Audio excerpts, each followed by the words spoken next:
Hi everyone, welcome to study spark YouTube channel. Dear students, आज हम introduction to financial accounting and its term इस पर important MCQs discuss करेंगे आपके upcoming finance account assistant exam के लिए। ठीक है, और ये वीडियो आपके लिए काफ़ी इंपॉर्टेंट रहने वाली है। तो आपने क्या करना है, वीडियो एंड तक देखनी है। जो भी चैनल पर न्यू है वो ज़रूर से सब्सक्राइब करें। यहाँ आपको एग्ज़ाम ओरिएंटेड काफ़ी बेनिफिशियल एमसीक्यूज़ की वीडियोज़ मिल जाएंगी। ठीक है, तो अगर आपने अभी तक हमारा टेलीग्राम चैनल ज्वाइन नहीं किया, लिंक डिस्क्रिप्शन में मैं डाल दूंगी, तो आप ज्वाइन कर सकते हो।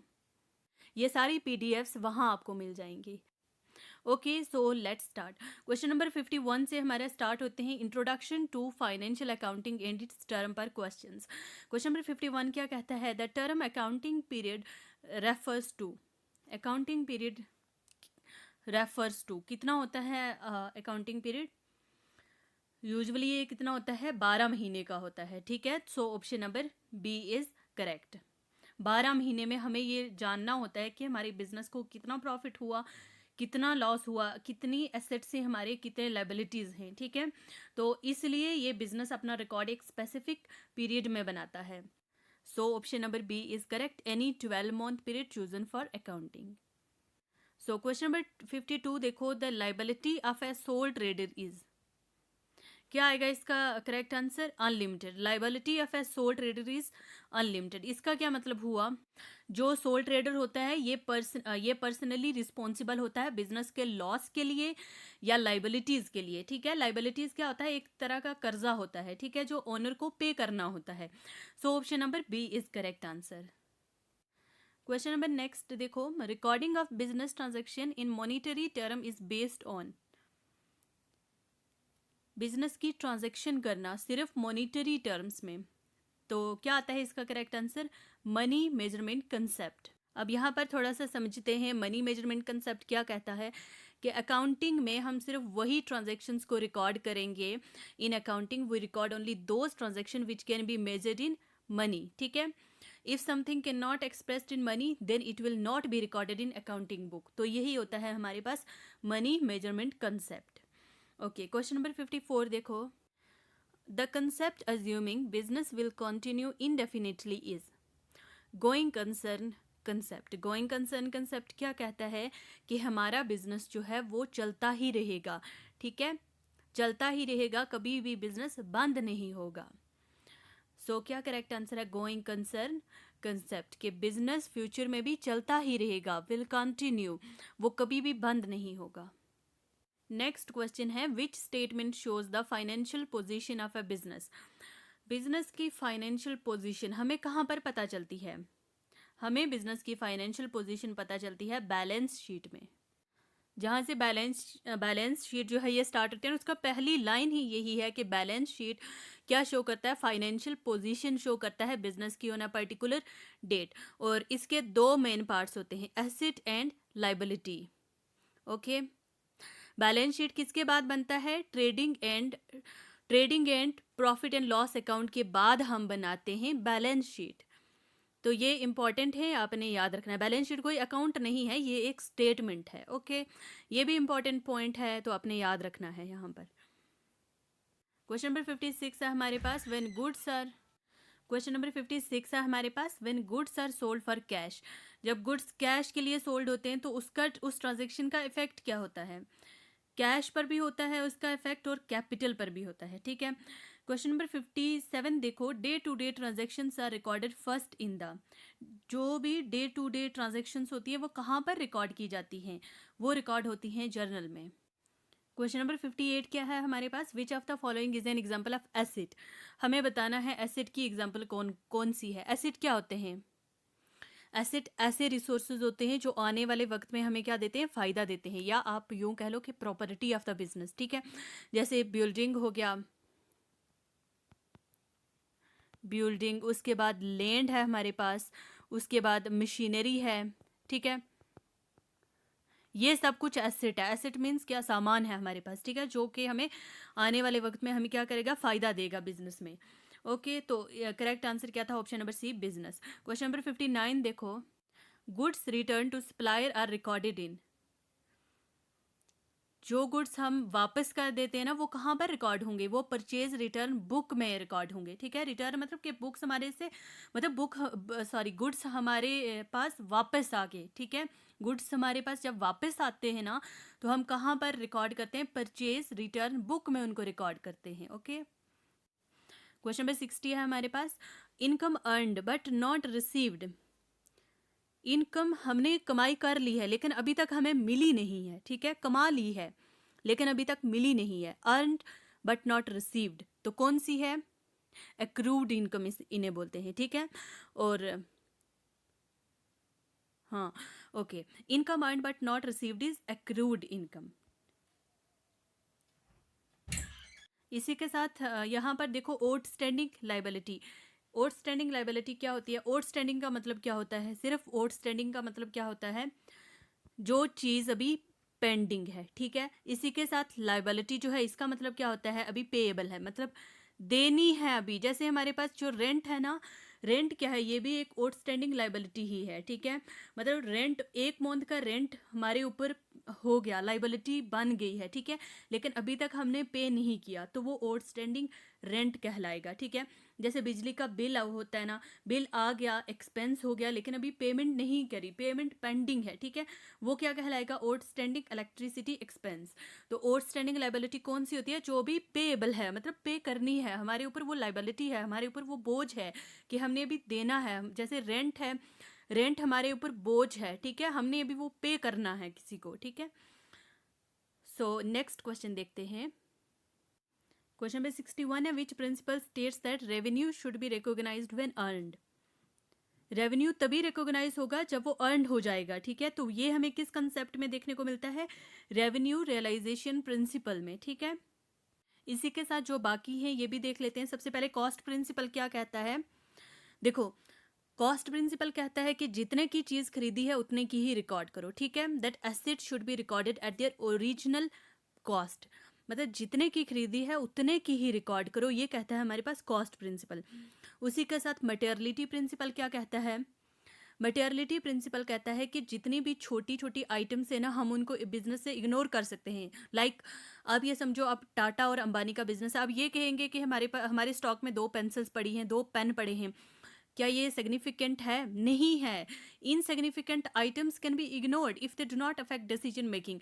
अब उनकी वो 2 पेंसिल्स पड़ी हुई हैं, उधर स्टॉक में 2 पेन पड़े हुए हैं, वो इन बातों को नहीं देखेंगे, ये बातें कोई मायना रखती हैं आगे, नहीं रखती, तो हमें इनको इग्नोर करना चाहिए। अब we can say that small and less important items are not recorded in detail, ठीक है। डिटेल में छोटी छोटी आइटम्स को रिकॉर्ड नहीं करो, ये हमें क्या कहता है, materiality principle. Now moving to next question. Question number 62 है हमारे पास, the term liquid acid refer to. Liquid acid क्या रेफर करता है, लिक्विड एसिड कौन से एसिड होते हैं जो जल्दी कैश में कन्वर्ट हो जाते हैं, ठीक है, उनको हम क्या बोलते हैं, लिक्विड एसिड बोलते हैं। Cash sale credit sales increase, credit sale हमारी क्या इंक्रीज करेगा, वो हमारे डेटर्स को इंक्रीज करेगा, ठीक है। जब हम उधार पर कोई भी सामान बेचेंगे ना तो हमारे जो डेटर्स होंगे वो इंक्रीज होंगे। क्वेश्चन नंबर 64 में हमें बताना है इनमें से नॉमिनल अकाउंट कौन सा नहीं है। नॉमिनल अकाउंट कौन से अकाउंट होते हैं, the account which relates to expenses, losses, income, gains, उन्हें हम कहते हैं नॉमिनल अकाउंट। इसका गोल्डन रूल भी है, debit all expenses and losses, credit all incomes and gain. और हमारे पास मशीनरी जो है ये नॉमिनल अकाउंट नहीं है, ये एक रियल अकाउंट में आता है। मशीनरी क्या है हमारे पास, ये किस में आता है, ये आता है हमारे पास रियल अकाउंट में। रियल अकाउंट उन चीज़ों का अकाउंट होता है जो बिजनेस के पास टेंजिबल या इनटेंजिबल फॉर्म में होती हैं, ठीक है। समझ आया, टेंजिबल और इनटेंजिबल फॉर्म में जो भी होती हैं वो हमारे पास रियल अकाउंट में आता है। So moving to next question. Question number 65 है हमारे पास, withdraw of cash, withdrawals of cash और गुड्स बाय द ओनर, ये क्या रिड्यूस करेगा, जब ओनर जो है ये निकालेगा, कैश भी निकालेगा, गुड्स भी निकालेगा, तो कैपिटल जो है वो रिड्यूस होगी, ठीक है। कैपिटल रिड्यूस होगी अगर ओनर जो है कैश निकाल रहा है, कभी गुड्स निकाल रहा है, ठीक है, ड्राइंग कर रहा है बिजनेस से, तो कैपिटल क्या है, रिड्यूस होगी। क्वेश्चन नंबर 66 है, which account is prepare to find actual cash in hand, तो उसके लिए पीटी कैश बुक होती है, ठीक है। डे टू डे एक्सपेंसेस को रिकॉर्ड करती है PT cash book. Question number 67 देखो, outstanding salary appears on which side of balance sheet. Outstanding salary balance sheet के किस साइड अपीयर होगी, लाइबिलिटी वाली साइड, क्योंकि अभी हमने देना है, वो पेएबल है, ठीक है। क्वेश्चन नंबर 68 देखो, freight paid to bringing goods to business is carriage inward. Okay, question number 69 है, revenue expenditure provide benefits for, revenue expenditure provide benefit for कितने साल के लिए बेनिफिट प्रोवाइड करता है revenue expenditure? Only the current year, ठीक है। Capital receipt include, capital receipt में क्या क्या आता है? Sale of old furniture. Question number 71 है, credit note is issued when, credit note कब इशू किया जाता है?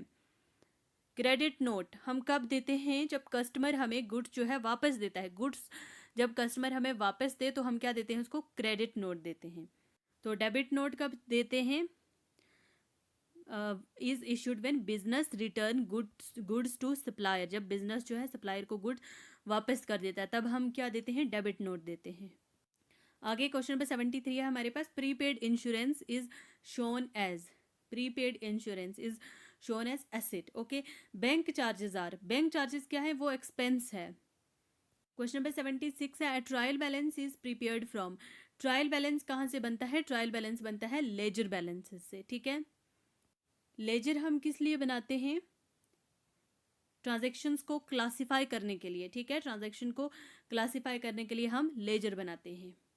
क्वेश्चन नंबर 78 है, the principle of prudence means. अच्छा, यहाँ पर मुझे लग रहा है ये क्वेश्चन आपको समझाना पड़ेगा, जहाँ भी मुझे लगा कि थोड़ा डिफिकल्ट है तो मैं आपको समझा दूंगी। प्रिंसिपल ऑफ प्रूडेंस क्या कहता है कि record expenses and liabilities as soon as possible, possible loss को पहले ही रिकॉर्ड करो। अगर पता है कि कल को लॉस होगा तो उसको रिकॉर्ड कर दो, ठीक है। लेकिन प्रॉफिट को हमें रिकॉर्ड नहीं करना है, और प्रॉफिट को तब तक रिकॉर्ड ना करो जब तक कि वो एक्चुअली रियलाइज ना हो जाए।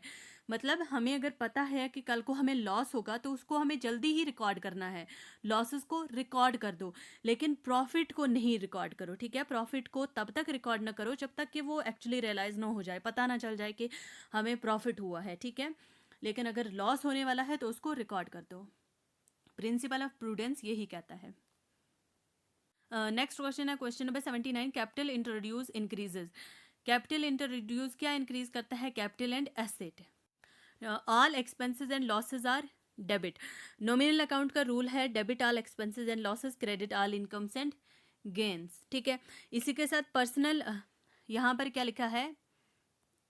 ऑल एक्सपेंसेस एंड लॉसेज को क्या करना है? हमने डेबिट करना है, और ये रूल किसका है? नॉमिनल अकाउंट का रूल है ये, ठीक है, जिसमें debit all expenses and losses, credit all incomes and gains. Personal account का क्या है? Debit the receiver, credit the giver. Real का क्या है? डेबिट व्हाट कम्स इन, जो आ रहा है उसको डेबिट करो, जो जा रहा है उसको क्रेडिट करो, ठीक है। Double entry system uses two accounts, double entry system एक अकाउंटिंग सिस्टम है जिसमें हर ट्रांजेक्शन के दो इक्वल एंड अपोजिट इफेक्ट्स होंगे, ठीक है।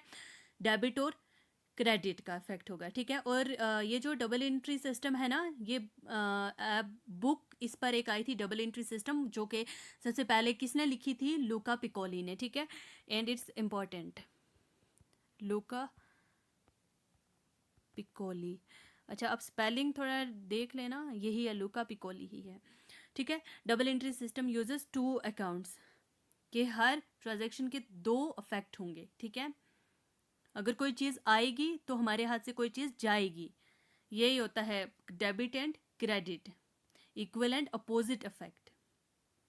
मानो अगर बिजनेस में हम कुछ मतलब हमने मशीनरी खरीदी, ठीक है, तो हमारे हाथ से जो कैश है वो जाएगा, लेकिन बिजनेस में मशीनरी एक एसेट है तो वो एसेट आएगा, ठीक है। यही कहता है double entry system. Profit is equal to, profit is equal to income minus expenses, profit is equal to income minus expenses. क्या मतलब हुआ इनका? इसका इनकम कितनी है? मानो हमारी इनकम है 20,000, ठीक है, हमारे एक्सपेंसेस है कितने? 15,000 के एक महीने का हमारा खर्चा हो जाता है, तो हमें जो 5 के बच गया ना, वो हमारे पास क्या है? प्रॉफिट है। इसलिए कहा है profit is equal to income minus expenses, income से जो खर्चे निकल गए, बाकी पीछे जो बच गया वो हमारा प्रॉफिट है। क्वेश्चन नंबर 83 है, purchase of goods on credit affect, purchase of goods, जब हम क्रेडिट पर क्या करेंगे? गुड्स खरीदेंगे, तो क्या होगा? वो किसको अफेक्ट करेगा? क्रेडिटर्स को, ठीक है, स्टॉक एंड क्रेडिटर्स को। क्वेश्चन नंबर 84 में हमें क्या करना है? जर्नल एंट्री बनानी है। Entry for receiving cash from debtor कैसे बनेगी? Cash account debit to debtors account, ठीक है।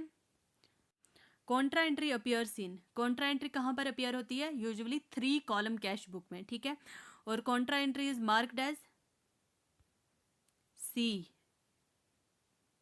क्वेश्चन नंबर 87 है, receipt issued by bank when depositing cash, जब कैश डिपॉजिट करते हैं तो तब बैंक की तरफ से हमें पे इन स्लिप मिलती है ना, जो हम वो भरते नहीं है वहां पर पे इन स्लिप, तो बस वही है आंसर, ठीक है। बैंक की तरफ से हमें क्या मिलता है? पे इन स्लिप मिलती है। क्वेश्चन नंबर 88 क्या है? An account that record income and expenses, वो अकाउंट जो रिकॉर्ड करता है इनकम्स को और एक्सपेंसेस को, वो अकाउंट हमारे पास कौन सा है? नॉमिनल अकाउंट है। नॉमिनल अकाउंट का रूल क्या है? Debit all expenses and losses, credit all income and gains, ठीक है। इसी के साथ हम रियल अकाउंट का रूल भी देख लेते हैं। Debit what comes in and credit what goes, और जो आ रहा है उसको डेबिट करो, जो जा रहा है उसको क्रेडिट करो, ठीक है। ये है रियल अकाउंट का। पर्सनल अकाउंट का debit the receiver, credit the giver. Question number 89 क्या है हमारे पास? Salary outstanding is, salary outstanding is outstanding expense, cash withdrawn from bank is contra entry. Question number 91 देखो, financial statement include, financial statement में क्या क्या आता है? Trading, profit and loss account, balance sheet, ठीक है। तीनों ही आते हैं फाइनेंशियल स्टेटमेंट में। अकाउंटिंग इक्वेशन क्या है? Accounting equation asset is equal to capital plus liabilities. Purchase of machinery is recorded as, purchase of machinery ये हमारे पास एसेट है, ठीक है, मशीनरी एसेट है हमारे पास। गुडविल इज, गुडविल क्या है हमारे पास? इनटेंजिबल एसेट है। एसेट कितने टाइप के होते हैं? 2 टाइप के, एक होता है हमारे पास टेंजिबल एसेट, दूसरे होते हैं हमारे पास इनटेंजिबल एसेट। टेंजिबल एसेट जिनको हम देख सकते हैं जैसे मशीनरी हो गया, फर्नीचर हो गया। जो इनटेंजिबल एसेट हैं वो कौन कौन से होते हैं? जैसे यहाँ पर लिखा है क्या? गुडविल लिखा है, पेटेंट्स लिखा है, एक्सेट्रा, ठीक है। बट ऐसा नहीं है कि जो इंटेंजिबल एसेट हैं वो वैल्यू पोजेस नहीं करते। ये भी कभी कभार कोई एक मैंने क्वेश्चन देखा था, वहाँ पर लिखा हुआ था कि इंटेंजिबल एसेट वैल्यू पोजेस करते हैं या नहीं, ट्रू और फॉल्स। देखो यहाँ पर आता है यस, इंटेंजिबल एसेट जो है वो वैल्यू पोजेस करते हैं, वो वैल्यूएबल होते हैं। PT cash book is used for, PT cash book किस लिए यूज होती है? जितने भी हमारे डे टू डे एक्सपेंसेस होते हैं ना उनके लिए, मतलब चाय का खर्चा हो गया, पानी का खर्चा हो गया, इस सब के लिए हम क्या रखते हैं अपने पास? एक पीटी कैश बुक रखते हैं, पीटी कैश बुक रखते हैं, ठीक है, जिसमें हम अपने सारे दिन के जो छोटे छोटे डे टू डे एक्सपेंसेस होते रहते हैं उनको हम रिकॉर्ड करते हैं, okay. Closing stock appears in, closing stock कहाँ पर अपियर होता है? ट्रेडिंग अकाउंट में। अ क्रेडिट ट्रांजैक्शन इंक्रीजेज, ये पहले भी पढ़ा था ना एक बार, डेटर्स एंड और क्रेडिटर्स, ठीक है। When goods are purchased for resale they are called, जब गुड्स हम खरीदते हैं किसके लिए? रीसेल करने के लिए, ठीक है, बेचने के लिए, उन्हें हम इन्वेंट्री कहते हैं। अच्छा जी, तो ये थे हमारे पास आज के कुछ इंपॉर्टेंट एमसीक्यूज। वीडियो अच्छी लगी हो तो अपने फ्रेंड्स के साथ ज़रूर शेयर कीजिएगा and please subscribe study spark YouTube channel for more such videos.